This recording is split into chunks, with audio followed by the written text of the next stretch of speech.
नमस्कार साथियों, धारिका career institute Shrimadhopur के यूट्यूब चैनल पर आपका हार्दिक स्वागत है। आज अपन पढ़ेंगे संविधान सभा से संबंधित लास्ट वीडियो। इससे पहले अपन 4 वीडियो संविधान सभा पर बना चुके हैं। सबसे पहले आप उन 4 वीडियो को देखें और उसके बाद आज लास्ट वीडियो है उसको देखें।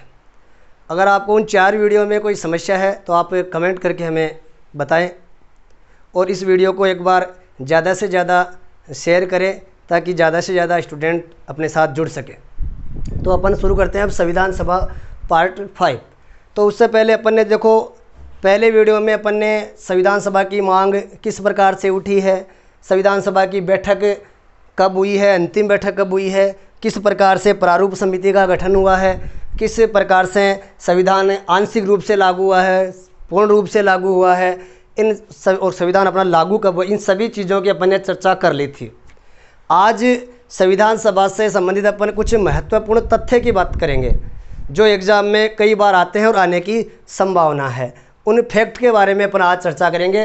ये संविधान सभा का लास्ट वीडियो है। संविधान सभा में एक जो महत्वपूर्ण क्वेश्चन हो, जो कन्फ्यूज करने वाला जो क्वेश्चन आता है वो कि संविधान सभा में कुल कितनी महिलाओं ने भाग लिया। हालांकि एक बार पहले मैं वीडियो में बता चुका हूं कि संविधान सभा में कुल 15 महिलाएं भाग लेती है, लेकिन कई बुक्स में 12 महिलाओं के नाम है कि 12 महिलाओं ने भाग लिया था। तो आज आपका जो कन्फ्यूज है उसको दूर करने के लिए अपन 15 महिलाओं के नाम भी लिखेंगे। तो सबसे पहले प्रश्न आता है कि संविधान सभा में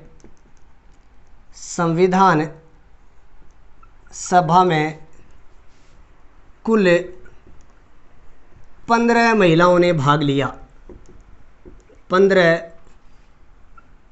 महिलाओं ने भाग लिया।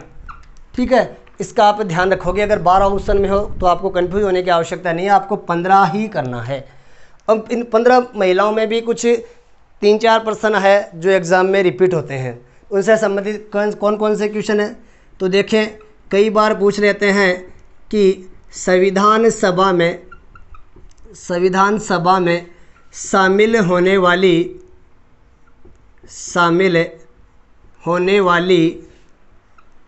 एकमात्र मुस्लिम महिला,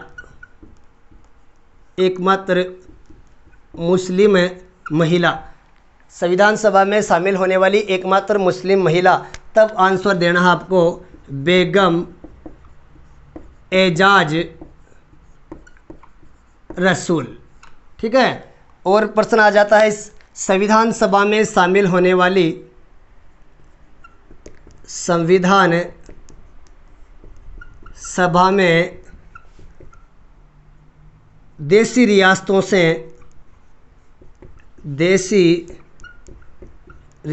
से शामिल होने वाली एकमात्र महिला। ठीक है, और इसका आंसर आएगा एनी मस्करीनी।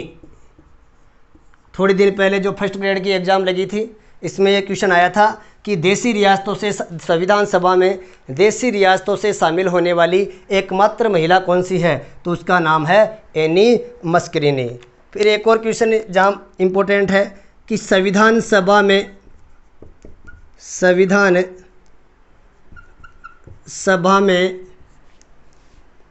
शामिल होने वाली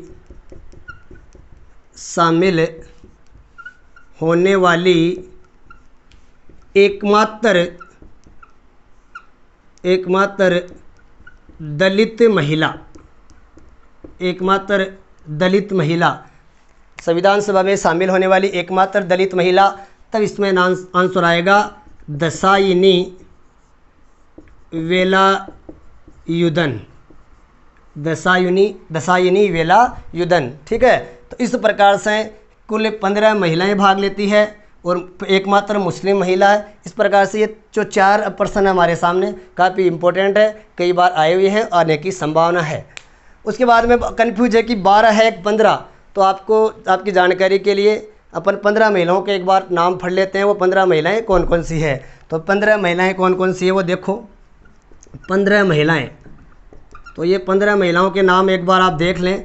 हालांकि आज तक ऐसा कोई क्वेश्चन नहीं आया, लेकिन कभी मान लो एग्जाम में आ जाए कि निम्न में से संविधान सभा में कौन सी महिला शामिल नहीं थी, या कौन सी महिला शामिल थी, कौन सी महिला शामिल नहीं थी। इसलिए आपको इन 15 महिलाओं के नाम एक बार आपको याद रखना है, एक बार आपको इनको पढ़ना है। तो सबसे पहले तो 3 महिलाएं हैं जो हमने पहले ही पढ़ चुके हैं।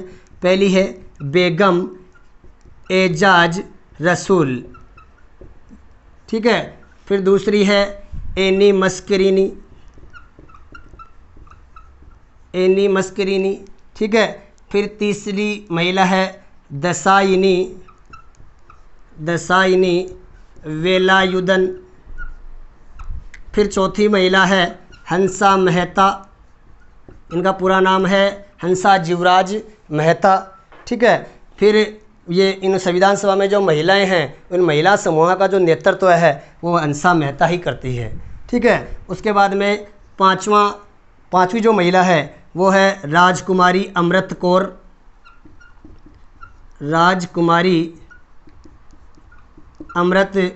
कौर। उसके बाद में जो छठवीं महिला है वो है सरोजनी नायडू। फिर है सुचेता कृपलानी।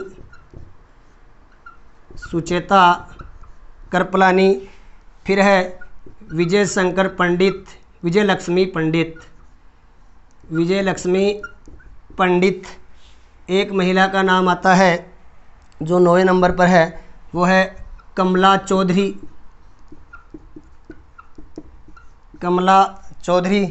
उसके बाद में आता है मालती चौधरी। उसके बाद है एमू स्वामीनाथन।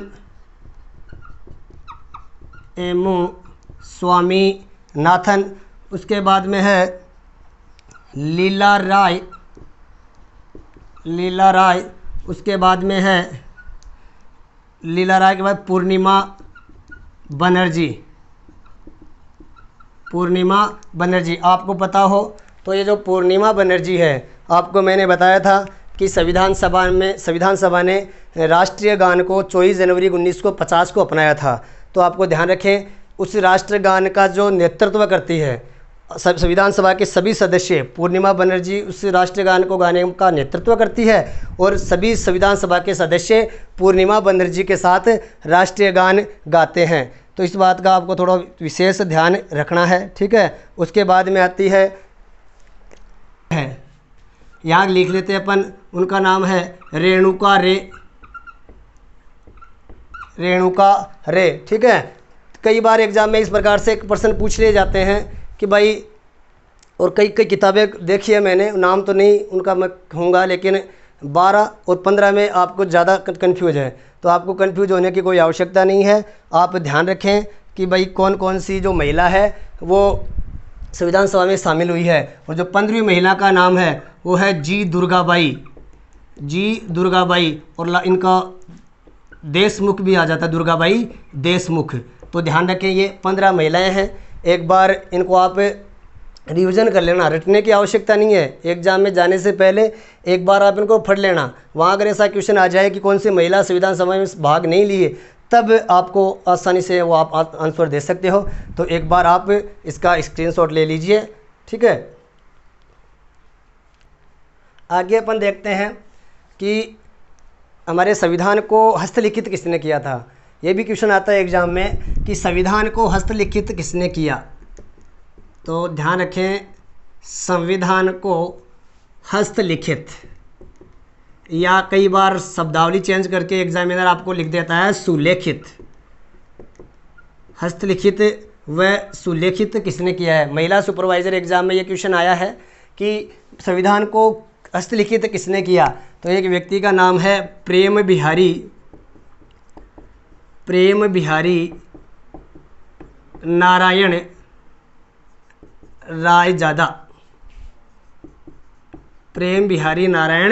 रायजादा। इन्होंने हमारे संविधान को लिखा है, सुलेखित किया है। ठीक है। और इनको प्रेम बिहारी नारायण, कई बार प्रश्न पूछ ले कि प्रेम बिहारी नारायण जो रायजादा वो कहाँ के कलाकार हैं, तो ध्यान रखना ये शांति निकेतन के कलाकार हैं। कहाँ है ये शांति निकेतन? ये कलकत्ता में है। रविंद्रनाथ टैगोर द्वारा ये स्थापित है शांति निकेतन। तो प्रेम बिहारी नारायण यहीं के कलाकार हैं। इनकी जो हेड राइटिंग थी काफ़ी अच्छी थी। और पंडित जवाहरलाल नेहरू जी का सपना था, और भी संविधान सभा के सदस्य थे, उनका भी सपना था कि हमारा जो संविधान है वो हस्तलिखित होना चाहिए। तो जब नेहरू जी को ये पता चला कि प्रेम बिहारी नारायण रायजादा की जो हेड राइटिंग है, जो लिखने की जो शैली है वो काफ़ी अच्छी है, तो नेहरू जी स्वयं गए प्रेम बिहारी नारायण रायजादा के पास कि हमें आप हमारे भारत का संविधान लिखो, और इस संविधान लिखने के बदले आपकी जो शुल्क आपको कितना क्या देना पड़ेगा वेतन, तो ये हमें ज़रूर बताओ। तो उस पर का तो प्रेम बिहारी नारायण रायजादा ने कहा कि मैं कोई पैसे नहीं लूँगा, ये मेरा एक अहम योगदान होगा भारत के संविधान लिखने में, इसलिए मैं संविधान को लिख दूंगा, लेकिन मेरी एक शर्त है। तो नेहरू जी ने पूछी क्या शर्त है? तो बोले कि लास्ट जो पेज है, हर पेज के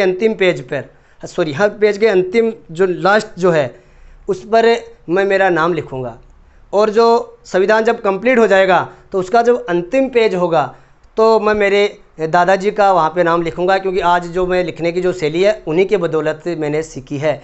तो नेहरू जी ने कह दिया कि ठीक है, आप अपना नाम भी लिख देना और लास्ट में दादाजी का नाम भी लिख देना। तो इसलिए ध्यान रखें, प्रश्न पूछा जाता है। काफ़ी विद्वान थे, हेड राइटिंग काफ़ी अच्छी थी। नेहरू जी स्वयं गए थे मिलने के लिए इनसे। इन्होंने संविधान को निःशुल्क लिखा है और इटैलिक शैली में लिखा है, ठीक है। तो इनको संविधान बनाने में लिखने में कितना समय लग गया था?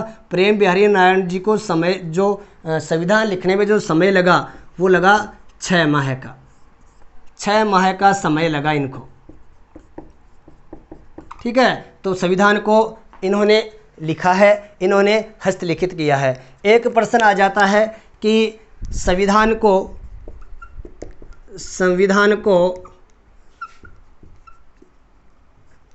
डिजाइनिंग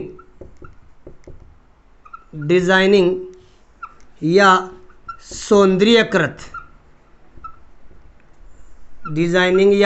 सौंदर्यकृत किसने किया है? ये प्रश्न भी कई बार आ जाता है एग्जाम में। तो वही शांति निकेतन के कलाकार हैं नंदलाल बोस। ये भी शांति निकेतन के ही कलाकार हैं, नंदलाल बोस। तो संविधान को डिजाइनिंग और सौंदर्यकृत का कार्य किया है नंदलाल बोस ने। उन्हीं के साथ एक व्यक्ति रहते हैं राम मनोहर सिन्हा। हालांकि एग्जाम में लगभग नंदलाल बोस का एक क्वेश्चन आता है, राम मनोहर सिन्हा का नहीं आता, लेकिन फिर भी आपको ध्यान रखना है कि नंदलाल बोस के साथ राम मनोहर सिन्हा भी थे। जैसे मैंने आपको बताया था, जैसे ये अपना भारत का संविधान है, इसको लिखा है, ये लिखने का कार्य तो किया है प्रेम बिहारी नारायण रायजादा ने, ठीक है। और संविधान के हर पेज पर ऐसे डिज़ाइनिंग की गई है, ऐसे डिज़ाइनिंग बॉर्डर बनाकर उनमें डिज़ाइनिंग का कार्य किया गया है, और ये डिज़ाइनिंग का कार्य किया गया है नंदलाल बोस के द्वारा, ठीक है। लिखने का कार्य प्रेम बिहारी नारायण रायजादा ने किया है, और उसको डिज़ाइनिंग करने का कार्य नंदलाल बोस ने किया है, जो शांति निकेतन के कलाकार थे, ठीक है। तो इस प्रकार से ये संविधान को हस्तलिखित किया है और डिज़ाइनिंग का कार्य किया गया है। फिर आपको एक प्रश्न पूछ ले कि जो संविधान सभा कितने दिनों तक अस्तित्व में रही? संविधान सभा का पूरा कार्यकाल, संविधान सभा का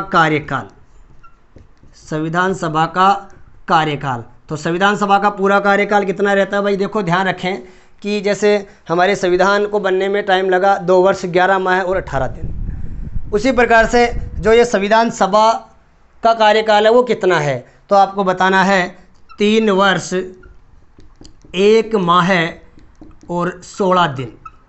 3 वर्ष 1 माह और 16 दिन। सर ये 3 वर्ष 1 माह 16 दिन वाला जो आंकड़ा है वो कहाँ से आया? तो अगर देखें अपन कि संविधान सभा की जो पहली बैठक हुई थी 9 दिसंबर 1946 को हमने पढ़ लिया है। 9 दिसंबर 1946 से संविधान सभा की अंतिम बैठक होती है 24 जनवरी 1950। उस समय अपन समय देखें तो ये आता है 3 वर्ष 1 माह और 16 दिन। ये संविधान सभा का कार्यकाल है। कन्फ्यूज हो जाओगे इसमें, तो आप ध्यान रखें संविधान को बनने में जो समय लगा था वो लगा है 2 वर्ष 11 माह और 18 दिन का।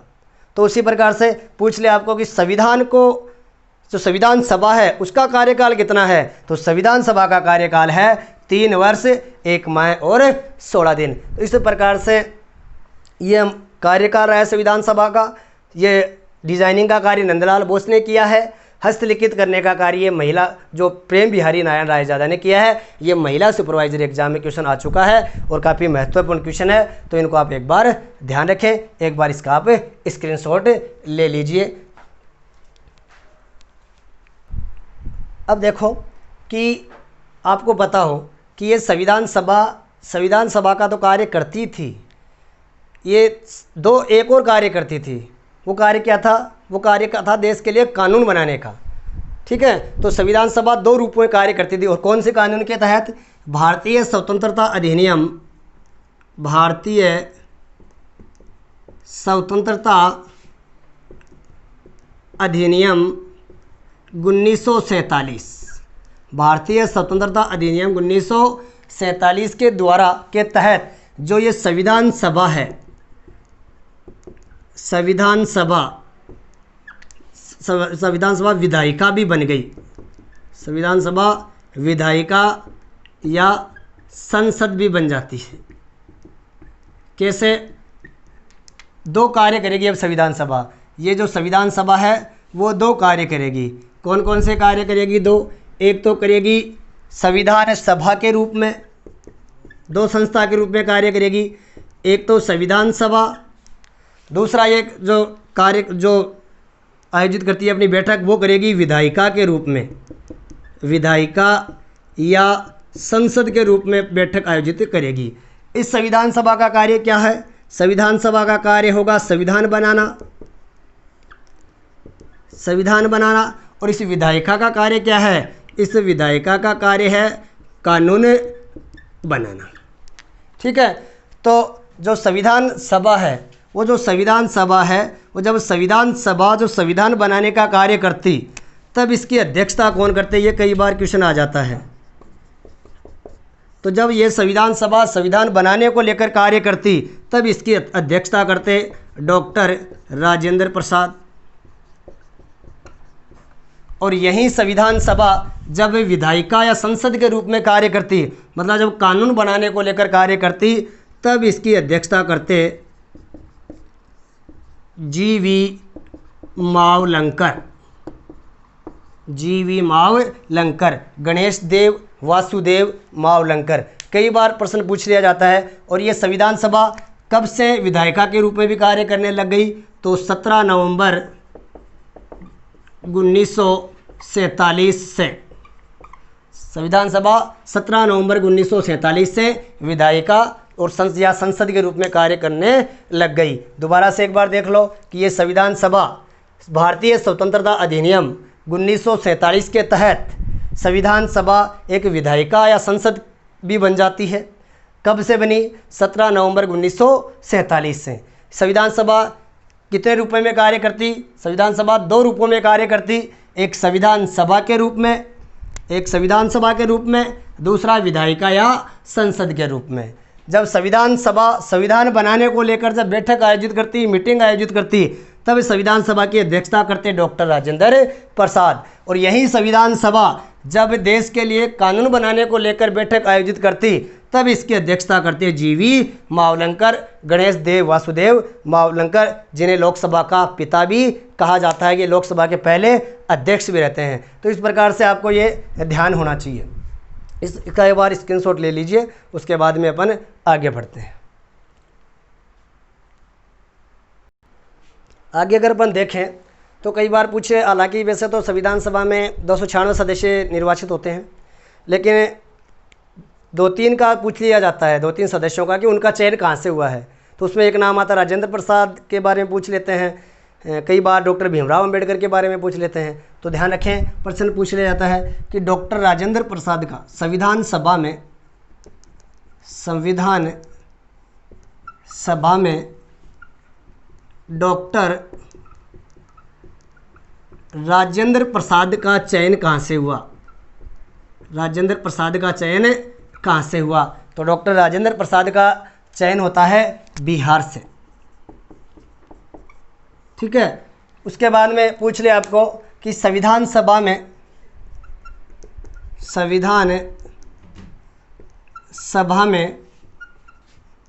डॉक्टर भीमराव अंबेडकर का चयन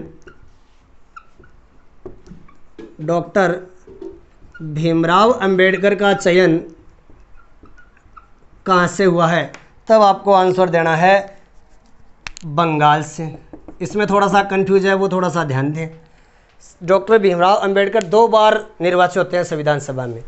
एक बार तो होते हैं बंगाल से और दूसरी बार होते हैं पुनः होते हैं ये बम्बई से। सर ऐसा क्यों? ऐसा इसलिए कि डॉक्टर अंबेडकर का चयन बंगाल से हुआ था और जब भारत से पाकिस्तान के रूप में 2 देश विभाजित हो गए थे, तो जिस क्षेत्र से डॉक्टर भीमराव अंबेडकर का चयन हुआ था बंगाल से, वो जो एरिया था वो पाकिस्तान बंटवारे के बाद पाकिस्तान में चला गया। इस कारण डॉक्टर भीमराव अंबेडकर संविधान सभा के सदस्य नहीं रहे। अब सदस्य नहीं रहे तो यहाँ जो संविधान सभा में बैठे जो सदस्य हैं उनको भी कुछ परेशानी हुई कि अगर डॉक्टर अंबेडकर संविधान सभा के सदस्य नहीं रहते हैं तो हम कैसे इस विशाल देश का संविधान बना पाएंगे। क्योंकि डॉक्टर जो भीमराव अंबेडकर हैं कानून के ज्ञाता थे, संविधान देश विदेश के संविधानों पर भी उनकी पकड़ थी, विधि के जानकार थे। इस कारण से उनकी जानकारी लेना, उनसे अनुभव लेना, उनसे सीखकर संविधान लिखना का भी आवश्यक था। इस प्रकार से फिर जब बंगाल का कुछ इलाका पाकिस्तान में चला गया तो वो डॉक्टर भीमराव अंबेडकर संविधान सभा में नहीं रहते हैं। अब डॉक्टर राजेंद्र प्रसाद हैं संविधान सभा की जो स्थायी अध्यक्ष, वो बम्बई के उस समय प्रधानमंत्री रहते हैं बीजी खैर उनको पत्र लिखते हैं डॉक्टर राजेंद्र प्रसाद कि आप बम्बई से किसी एक सीट को खाली करवाइए ताकि हम डॉक्टर अंबेडकर को संविधान सभा में निर्वाचित करवा सकें। तो फिर बीजी खैर ने, एक व्यक्ति है एम.आर. जयकर, इस एम.आर. जयकर की सीट को खाली की और उसके बाद में डॉक्टर भीमराव अंबेडकर का चयन हुआ दोबारा से बम्बई से। तो इस प्रकार से ध्यान रखें, पहले जो मुख्यमंत्री का पद था उसे प्रधानमंत्री कहा जाता था। तो डॉक्टर राजेंद्र प्रसाद ने इनको पत्र लिखा है, और पत्र लिखकर बीजी खैर को पत्र लिखा और पत्र लिखकर कहा है कि हमें आप बम्बई से किसी एक सीट को खाली करवाइए ताकि हम अंबेडकर जी का चयन संविधान सभा में करवा सकें। इसलिए बीजी खैर ने एम.आर. जयकर की सीट खाली करवाई और इनकी जगह फिर डॉक्टर अंबेडकर का चयन हुआ था संविधान सभा में। इसका आप थोड़ा सा ध्यान रखें। तो ऐसे क्वेश्चन आ जाए तो बंगाल और दोबारा से पुनः आपको पूछ ले तो बम्बई से। किताबों में काफ़ी कम जानकारी दे रखी है, केवल बंगाल बता रखा है, लेकिन बम्बई से भी संविधान सभा में निर्वाचित होते हैं डॉक्टर भीमराव अंबेडकर। डॉक्टर भीमराव अंबेडकर को क्या कहा जाता है? डॉक्टर भीमराव अंबेडकर को कहा जाता है संविधान का जनक। डॉक्टर भीमराव अंबेडकर को कहा जाता है संविधान का जनक। और क्या कहा जाता है? डॉक्टर भीमराव अंबेडकर को कहा जाता है आधुनिक मनु की भी संज्ञा दी जाती है डॉक्टर भीमराव अंबेडकर को। कई बार प्रश्न पूछ ले कि संविधान का जनक किसे कहा जाता है, तब आपका आंसर होगा डॉक्टर भीमराव अंबेडकर। आपको पूछ ले कि आधुनिक मनु किसे कहा जाता है, तब भी आपका आंसर होगा डॉक्टर भीमराव अंबेडकर। क्यों कहा जाता है इन्हें संविधान का जनक, क्यों इन्हें आधुनिक मनु कहा जाता है? देखिए, जैसे अपन संविधान सभा में सबसे ज़्यादा शब्द बोलने वालों की अगर अपन लिस्ट देखें और आपको अगर प्रश्न पूछ भी ले कि संविधान सभा में सबसे ज़्यादा शब्द किसने बोले, सबसे ज़्यादा किसने भाषण दिया, ये भी आपको पूछ ले तो उसमें एक व्यक्ति का नाम आता है, वो है डॉक्टर भीमराव अंबेडकर। लगभग डॉक्टर भीमराव अंबेडकर ने संविधान सभा में 2,64,000 शब्द बोले थे। 2,64,000। उसके बाद में पंडित जवाहरलाल नेहरू जी का नंबर आता है जिन्होंने 64,000 शब्द बोले थे। तो देख लीजिए 2,64,000 में 74,000 में कितना अंतर है, काफ़ी पीछे हैं। और जो लिस्ट है उनसे कमी है। इसलिए इनका संविधान में बनाने में काफ़ी अहम योगदान रहा है डॉक्टर भीमराव अंबेडकर का, इसीलिए इन्हें संविधान का जनक कहा जाता है। ठीक है, लगभग इन्होंने 2,64,000 शब्द बोले हैं, इसीलिए संविधान का जनक और आधुनिक मनु की संज्ञा दी जाती है डॉक्टर भीमराव अंबेडकर को, इसीलिए इन्हें प्रारूप समिति का भी अध्यक्ष बनाया जाता है। अब आपको कई बार प्रश्न पूछ ले कि देखो सही कथन को छांटिए, गलत कथन को छांटिए, तो उसमें पूछ लेते हैं कि महात्मा गांधी का निर्वाचन भी संविधान सभा में हुआ था, लेकिन ध्यान रखें महात्मा गांधी का चयन संविधान सभा में नहीं हुआ। मैं 2-3 व्यक्तियों के नाम यहाँ बता देता हूँ जिनके बारे में एग्जाम में क्वेश्चन पूछे जाते हैं कि इनका संविधान सभा में चयन हुआ था या नहीं हुआ था। तो ध्यान रखें, एक व्यक्ति जो प्रश्न पूछ जाता है उनका नाम आता है महात्मा गांधी जी, महात्मा गांधी। एक व्यक्ति का नाम आता है जयप्रकाश नारायण, जयप्रकाश नारायण। एक व्यक्ति का नाम आता है तेज बहादुर स्प्रू, तेज बहादुर स्प्रू। और एक व्यक्ति का नाम आता है मोहम्मद अली जिन्ना, मोहम्मद अली जिन्ना। ये चारों के चारों संविधान सभा में भाग नहीं लेते हैं। आपको ध्यान रखना है इस चीज़ का कि इन्होंने संविधान सभा में भाग नहीं लिया, संविधान सभा में भाग नहीं लिया था। कई बार प्रश्न आ जाता है सही कथन को छांटिए या गलत कथन को छांटिए, तो ध्यान रखें महात्मा गांधी जी ने भी संविधान सभा में भाग नहीं लिया था, जयप्रकाश नारायण ने भी संविधान सभा में भाग नहीं लिया था, तेज बहादुर स्प्रू ने भी संविधान सभा में भाग नहीं लिया था, और मोहम्मद अली जिन्ना ने भी संविधान सभा में भाग नहीं लिया था। ठीक है, हालांकि मोहम्मद अली जिन्ना का चयन हो गया था, निर्वाचन हो गया था पंजाब से, लेकिन आपको पता हो तो मुस्लिम लीग ने संविधान सभा का बहिष्कार किया था, इस कारण से मोहम्मद अली जिन्ना कभी भी संविधान सभा में शामिल नहीं हुए थे। तो इन आपको ध्यान रखना है इन चारों व्यक्तियों का, महात्मा गांधी जी का, जयप्रकाश नारायण का, तेज बहादुर स्प्रू का, मोहम्मद अली जिन्ना का, ये संविधान सभा में शामिल नहीं होते हैं। इनके अगर संविधान सभा में और चयन की बात करें तो सच्चिदानंद सिन्हा है, सच्चिदानंद सिन्हा जो अस्थायी अध्यक्ष थे संविधान सभा के, उनका चयन भी बिहार से ही हुआ था। एक आपको पूछ ले जवाहरलाल नेहरू का चयन कहाँ से हुआ है, तो जवाहरलाल नेहरू का चयन संयुक्त प्रांत से हुआ है। श्यामा प्रसाद मुखर्जी का चयन कहाँ से हुआ है, तो श्यामा प्रसाद मुखर्जी का चयन बंगाल से हुआ है। ठीक है, लेकिन ज़्यादातर एग्जाम में इन दो के बारे में पूछा जाता है, राजेंद्र प्रसाद के बारे में और डॉक्टर भीमराव अंबेडकर के बारे में। एक बार दोबारा से देख लो, संविधान सभा में डॉक्टर राजेंद्र प्रसाद का चयन कहाँ से हुआ, तो संविधान सभा में डॉक्टर राजेंद्र प्रसाद का चयन होता है बिहार से। संविधान सभा में डॉक्टर भीमराव अंबेडकर का चयन कहाँ से होता है, तो बंगाल से, और दोबारा से कहाँ से होगा, बम्बई से। किसकी सीट पे आते हैं ये डॉक्टर भीमराव अंबेडकर निर्वाचित होकर, तो MR जयकर। ठीक है, राजेंद्र प्रसाद जी जो बम्बई के उस समय प्रधानमंत्री थे, BG खेर, उनको कहकर MR जयकर जी से सीट खाली करवाई थी और अंबेडकर को इनकी जगह संविधान सभा में लेकर आए थे। डॉक्टर अंबेडकर को क्या कहा जाता है, डॉक्टर अंबेडकर को कहा जाता है संविधान का जनक और आधुनिक मनु कहा जाता है, क्योंकि संविधान को बनाने में डॉक्टर भीमराव अंबेडकर का काफ़ी अहम योगदान है। सबसे ज़्यादा अगर बोलने वालों की श्रेणी देखें, सबसे ज़्यादा शब्द बोलने वालों की अगर श्रेणी देखें तो 2,64,000 शब्द बोले हैं संविधान सभा में डॉक्टर भीमराव अंबेडकर ने। उसके नीचे हैं जवाहरलाल नेहरू जो 64,000 के लगभग शब्द बोलते हैं। उसके बाद में महात्मा गांधी, जयप्रकाश नारायण, तेज बहादुर स्प्रू, मोहम्मद अली जिन्ना, इन्होंने कभी भी संविधान सभा में शामिल, ये कभी भी संविधान सभा में शामिल नहीं होते हैं। अगर ऐसा क्वेश्चन आ जाता है सही कथन को छांटिए, गलत कथन को छांटिए, तो इस पर आप एक बार ज़रूर ध्यान रखें। इसका एक बार आप स्क्रीनशॉट ले लीजिए, उसके बाद में अपन आगे बढ़ें। आगे अगर अपन देखें तो प्रश्न आता है कि संविधान सभा में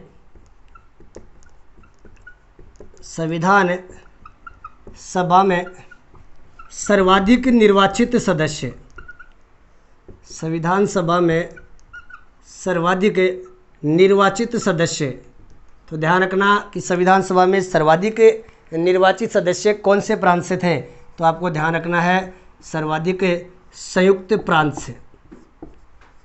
कितने सदस्य थे संयुक्त प्रांत से, 55 सदस्य। संविधान सभा में सर्वाधिक निर्वाचित सदस्य संयुक्त प्रांत से थे। और आपको पूछ ले कि संविधान सभा में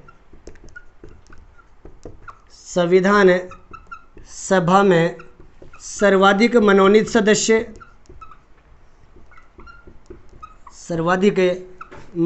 सदस्य, तब आंसर आएगा मैसूर रियासत से। मैसूर रियासत से कितने सदस्य थे मैसूर रियासत से?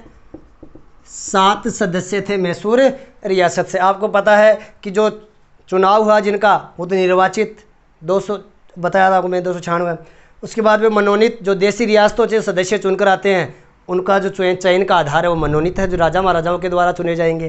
ठीक है, तो दो ध्यान रखना कि निर्वाचित सदस्य सर्वाधिक कहाँ से हैं, तो संयुक्त प्रांत से। कितने? 55 सदस्य। फिर आपको पूछे संविधान सभा में सर्वाधिक मनोनीत सदस्य कहाँ से हैं, तो मैसूर रियासत से।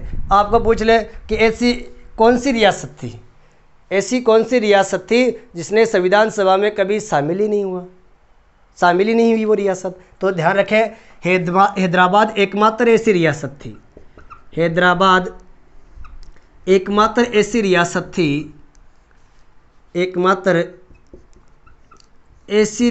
थी जो कभी भी संविधान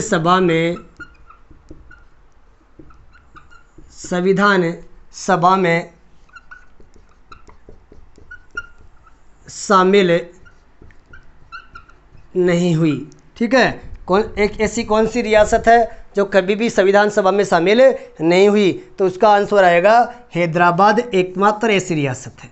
हैदराबाद एकमात्र ऐसी रियासत है जो कभी भी संविधान सभा में शामिल नहीं होती। क्योंकि शामिल नहीं होने का पीछे एक कारण है कि पहले बता चुका है वीडियो में कि इन देसी रियासतों को अंग्रेज़ों ने 3 विकल्प दिए कि या तो आप भारत में शामिल हो जाओ, या आप पाकिस्तान में शामिल हो जाओ, और या आप स्वतंत्र रह जाओ। तो जो हैदराबाद था, हैदराबाद की जो रियासत थी, वहाँ का जो राजा निज़ाम था, वो स्वतंत्र रखना चाहता था, लेकिन अप्रत्यक्ष रूप से वो पाकिस्तान की तरफ शामिल होना चाहता था। इसलिए हैदराबाद एक ऐसी रियासत थी जो कभी भी संविधान सभा में शामिल नहीं हुई है। ठीक है, उसके बाद में अपन देखें कि संविधान सभा की आलोचना भी करते हैं कई विद्वान हैं जो जैसे हैं, एक व्यक्ति का नाम है चर्चिल। इन्होंने कहा है कि संविधान सभा एक जाति की संस्था है। आलोचना स्वरूप अपन अगर शब्द देखें कि संविधान सभा एक जाति की संस्था है, एक जाति की संस्था है। कई बार पूछ लिया जाता है कि ये किसने कहा है कि संविधान सभा एक जाति की संस्था है? तो आपको ध्यान रखना है, ये कहा है विंस्टन चर्चिल ने।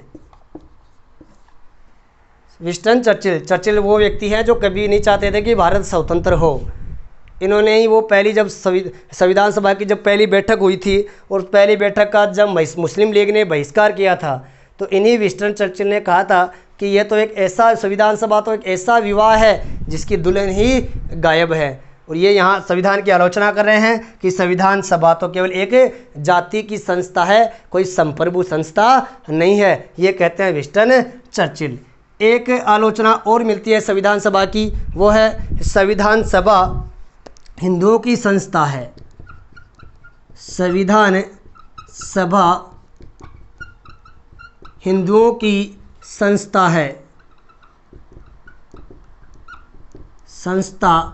है, ये कहते हैं जॉन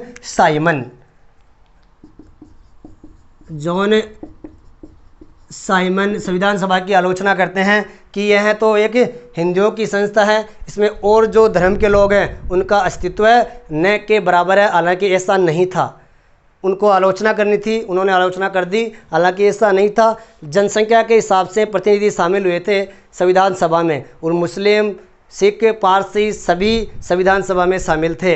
लेकिन उन्होंने संविधान सभा की आलोचना की है कि संविधान सभा एक हिंदुओं की संस्था है। ये किसने कहा है? जॉन साइमन ने। एक है कि संविधान सभा कांग्रेस है, ये अपन पहले भी पढ़ चुके हैं। संविधान सभा कांग्रेस है और कांग्रेस ही संविधान सभा है, कांग्रेसी संविधान सभा है, ये किसने कहा है? तो इस विद्वान का नाम है ग्रेनविल ऑस्टिन। ग्रेनविल ऑस्टिन, ठीक है। पहले वीडियो में अपन ने चर्चा कर ली है कि संविधान सभा कांग्रेस है और कांग्रेस संविधान सभा है, ये कहा है ग्रेनविल ऑस्टिन ने, ठीक है। ये कथन कहने वाले विद्वान है ग्रेनविल ऑस्टिन। तो इस प्रकार से ये संविधान सभा की आलोचना की जाती है। जैसे संविधान की आलोचना करते हैं आइवर जेनिंग्स, एक विद्वान है, वो भी कहते हैं कि संविधान तो ये वकीलों का स्वर्ग है, क्योंकि संविधान की जो भाषा है, डॉक्टर भीमराव अंबेडकर खुद एक वकील है, तो लगभग वकील की भाषा, एक कानूनी भाषा संविधान के रूप में लिखी गई है। तो कहते हैं आइवर जेनिंग्स की संविधान वकीलों का स्वर्ग है। तो एक बार दोबारा से देख लो, संविधान सभा में सर्वाधिक निर्वाचित सदस्य कहाँ से? तो संयुक्त प्रांत से। कितने सदस्य? 55 सदस्य। संविधान सभा में सर्वाधिक मनोनीत सदस्य कहाँ से? तो मैसूर रियासत से। कितने सदस्य? 7 सदस्य। फिर आपको पूछ लें कि ऐसी कौन सी रियासत थी जो कभी भी संविधान सभा में शामिल नहीं हुई? तो आपका आंसर आएगा हैदराबाद, जो कभी भी संविधान सभा में शामिल नहीं हुई। फिर संविधान सभा की आलोचना स्वरूप कुछ कथन है, कौन कौन से हैं देखो।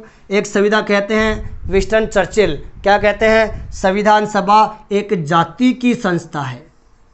संविधान सभा एक जाति की संस्था है, ये किसने कहा है? तो संविधान सभा एक जाति की संस्था है, ये कहा है विंस्टन चर्चिल ने। फिर संविधान सभा एक हिंदुओं की संस्था है, ये किसने कहा है? तो संविधान सभा एक हिंदुओं की संस्था है, ये कहा है जॉन साइमन ने। फिर संविधान सभा कांग्रेस है और कांग्रेस ही संविधान सभा है, ये किसने कहा है? ये कहा है ग्रेनविल ऑस्टिन ने।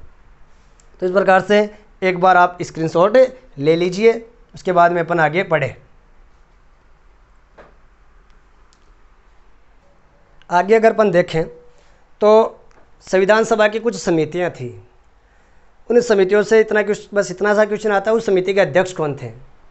तो देखो, एक तरफ अपन लिख लेते हैं प्रमुख समितियां और एक तरफ अपन लिख लेते हैं उनके अध्यक्ष। जैसे आज संसद है, लोकसभा राज्यसभा से मिलकर बनती है, राष्ट्रपति से मिलकर बनती है संसद। लेकिन उस लोकसभा और राज्यसभा में भी कई प्रकार की समितियां बनी हुई है, जैसे लोकलेखा समिति, सार्वजनिक उपक्रम समिति, अनुशासन समिति, प्राक्कलन समिति। ये सभी अपने अपने कार्य करती है और फिर रिपोर्ट संसद के पास रखती है। उसी प्रकार से संविधान सभा ने भी अपनी अलग अलग समितियां बना रखी थी, जिनका कार्य अलग अलग होता था और वो अपनी रिपोर्ट संविधान सभा को देते थे। उनके अध्यक्ष बनाया जाता था। तो सबसे पहले अगर देखें तो सबसे जो इम्पोर्टेंट अगर समिति की अगर अपन चर्चा करें समितियों में, तो सबसे इम्पोर्टेंट समिति है प्रारूप समिति। प्रारूप समिति, इस प्रारूप समिति के अध्यक्ष कौन थे? तो प्रारूप समिति के अध्यक्ष हैं डॉक्टर भीमराव अंबेडकर, जिनका अध्ययन अपन ने पहले भी कर लिया है, डॉक्टर भीमराव अंबेडकर। उसके बाद अगर अपन देखें कि एक है संघ समिति, संघ शक्ति समिति, एक है संघीय संविधान समिति, संघीय संविधान समिति, एक है राज्यों के लिए समिति। इन तीनों के अध्यक्ष कौन हैं? इन तीनों के एक ही अध्यक्ष हैं, कौन है? पंडित जवाहरलाल नेहरू। पंडित जवाहरलाल नेहरू।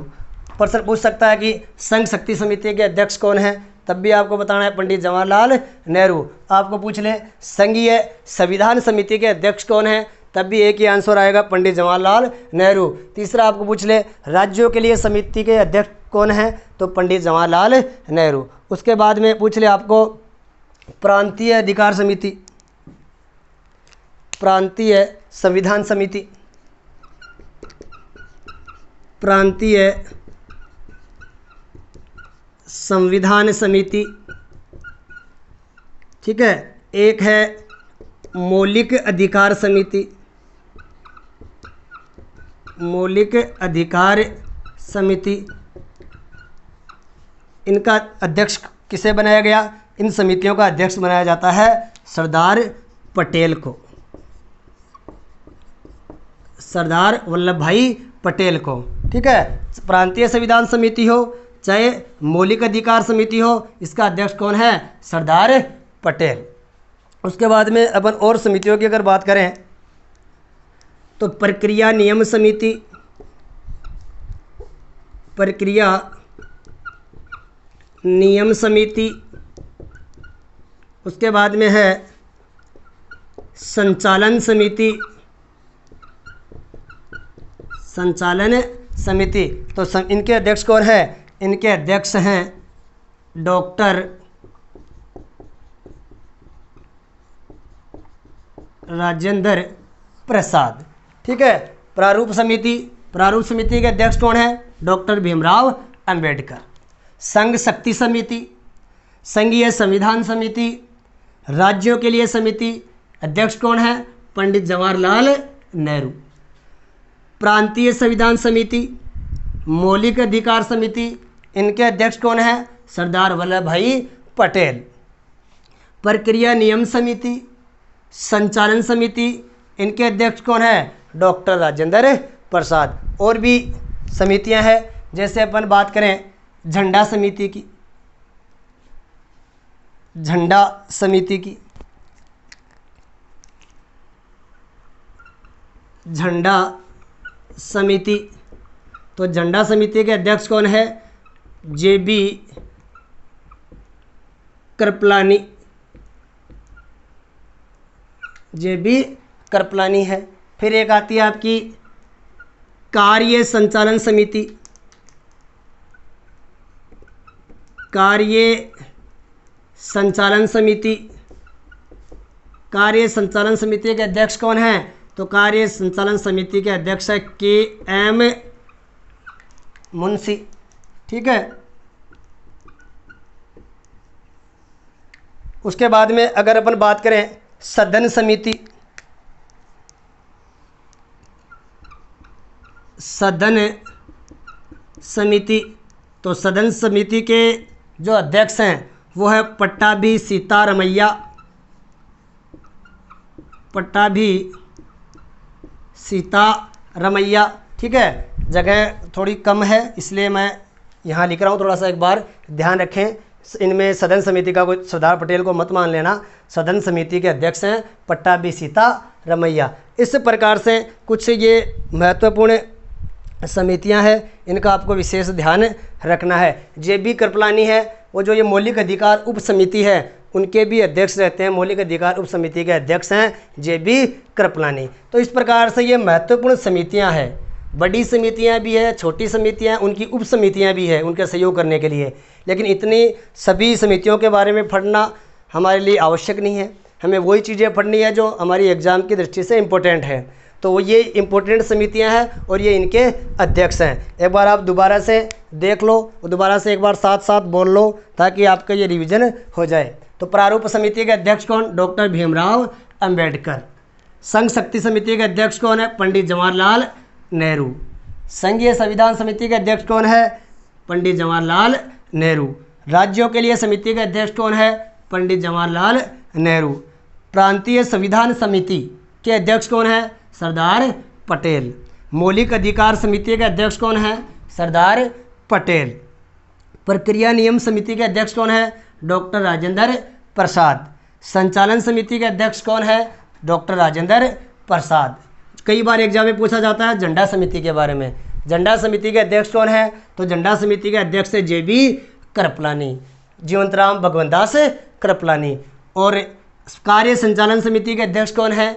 KM मुंशी, कन्हैयालाल माणिक्यलाल मुंशी। उसके बाद में पूछ ले सदन समिति के अध्यक्ष कौन है? तो सदन समिति के अध्यक्ष हैं पट्टाभी सीतारमैया। मौलिक अधिकार एक समिति है और एक उप समिति है तो उप समिति के अध्यक्ष रहेंगे JB कृपलानी। देखो एक तरफ तो है संचालन समिति, कन्फ्यूज होने की आवश्यकता नहीं है, एक तरफ है संचालन समिति और एक तरफ है कार्य संचालन समिति। तो जो संचालन समिति है उनके अध्यक्ष है डॉक्टर राजेंद्र प्रसाद और एक कार्य संचालन समिति है उसके हैं KM मुंशी। तो इस प्रकार से समितियां और उनके अध्यक्ष हैं।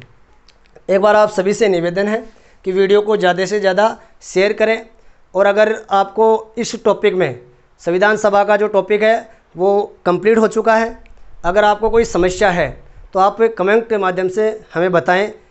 कोई प्रश्न आपके दिमाग में है तो वो भी आप कमेंट करें ताकि हम प्रश्नों के जवाब दे सकें। ठीक है, वीडियो अगर आपको अच्छा लगता है तो आप लाइक करें, ठीक है, और ज़्यादा से ज़्यादा शेयर करें। एग्ज़ाम पटवारी की जो एग्ज़ाम है वो फरवरी 2021 में निर्धारित हो चुकी है। तो ज़्यादा से ज़्यादा स्टूडेंट तैयारी के लग जाए जो पटवारी की तैयारी करना चाहता है।